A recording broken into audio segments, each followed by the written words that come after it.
Hello hello, నేనేనండి MLA పటేల్ని మాట్లాడుతున్నాను. చెప్పండి సార్. ఇలా చూడండి, ఎన్నాళ్ళు కష్టపడి కట్టిన సామ్రాజ్యాన్ని ఎవరో ఒక ఆఫ్టాల్ డాక్టర్ గాడు వచ్చి నాశనం చేస్తానంటే నేను ఊరికే చూస్తూ ఉండను. మీరేం చేస్తారో నాకు తెలియదు.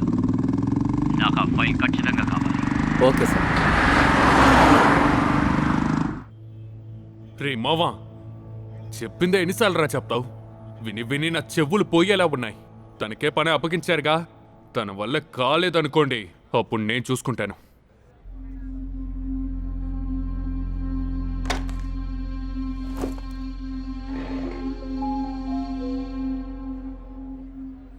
ఏంటండి ఎప్పుడు విచారంగానే కనిపిస్తారు? టెన్షన్ అవ్వకండి, ఇదిగోండి మందు కొట్టండి. నేను ఎన్నో కేసుల్ని సాల్వ్ చేశాను, కానీ ఈ పర్టికులర్ కేసు నాకు బాగా టెన్షన్ తెప్పిస్తోంది. మీకు ఒకలాంటి ఫ్రస్ట్రేషన్ అయితే నాకు మరోలాంటి ఫ్రస్ట్రేషన్. అర్థం చేసుకోండి, ఇది ఇంపార్టెంట్ అయిన కేసు కాబట్టి మీ దగ్గరకు వచ్చింది.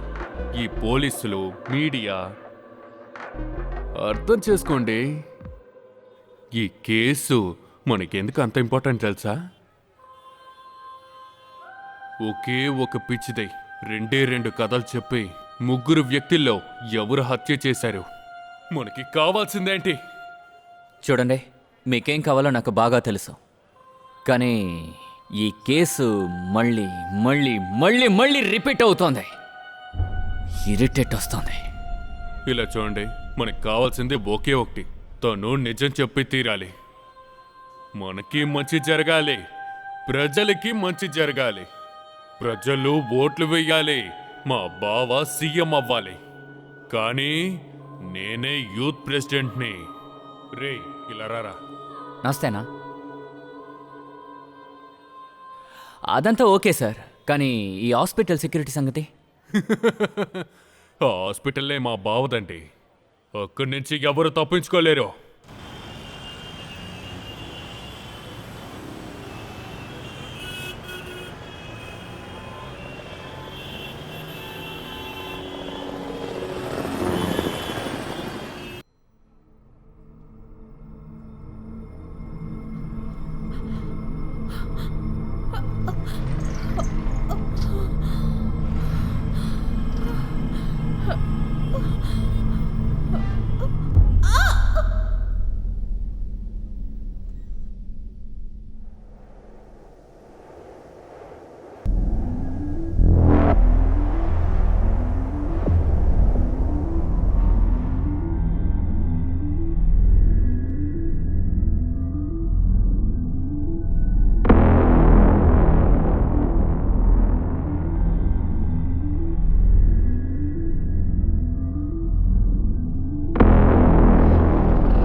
థర్డ్ ఫ్లోర్కి ఎటు వెళ్ళాలి? ఎక్స్క్యూజ్ మీ, ఇందిరా కేసుని ఎవరు హ్యాండిల్ చేస్తున్నారు? హాయ్, మీరు వస్తారని చెప్పారు.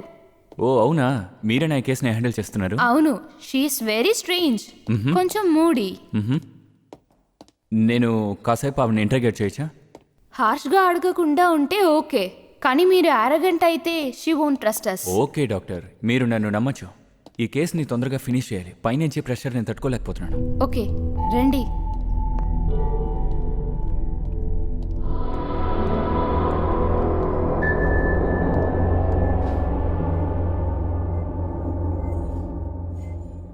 డోంట్ వరీ, మేము మీకు హెల్ప్ చేయడానికే ఉన్నాం. చూడండి, మీకు ఏదైతే గుర్తుందో అది నాకు చెప్పండి. నేను మీకు సాయం చేయడానికే వచ్చాను.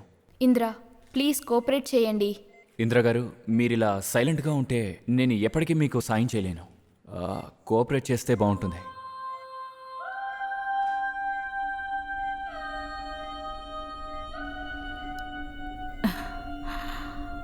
ఇక్కడెవరూ హెల్ప్ చెయ్యరు. ఎప్పుడైనా పడుకున్నప్పుడు లేచాను అని మీకు అనిపిస్తుందా? నాకు ప్రతి క్షణం అలాగే అనిపిస్తుంది. గట్టిగా అరవాలనిపిస్తుంది. అరుస్తాను కూడా.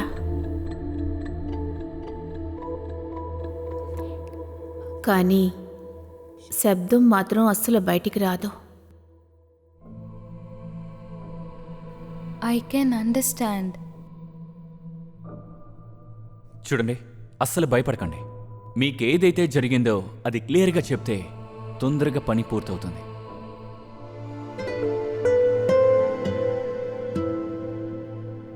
ఆ రోజు చావు, బ్రతుకు ఈ రెండూ నా కళ్ళ ముందు కనిపించాయి. హాయ్ ఇంద్ర, మిమ్మల్ని ఇలా చూస్తుంటే సంతోషంగా ఉంది. But we are very. మీ హస్బెండ్ శ్రీధర్ని కాపాడలేకపోయాం. నేను మాట్లాడేది మీకు అర్థమవుతుందనుకుంటాను.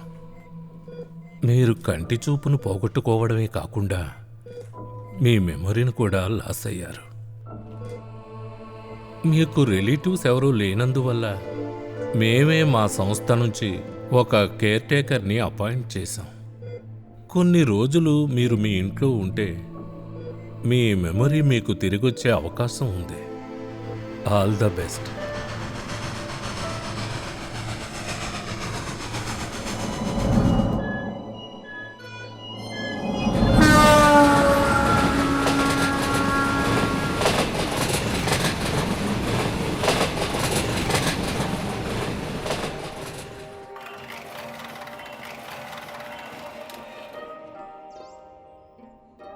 Life is very beautiful. కానీ అదే చీకటైతే చాలా హారిబుల్గా ఉంటుంది. ఒక చిన్న శబ్దం విన్నా కూడా మనకేం జరుగుతుందో, ఏమవుతుందో అని భయం వేస్తుంది. అదొకలాంటి వైబ్రేషన్. ఫీల్ అవ్వగలం, కానీ అందులో ఏమీ ఉండదు. ఎక్కడికి వెళ్తున్నాం, ఏం చేస్తున్నాం, రేపేంటి, అన్నీ క్లూలెస్.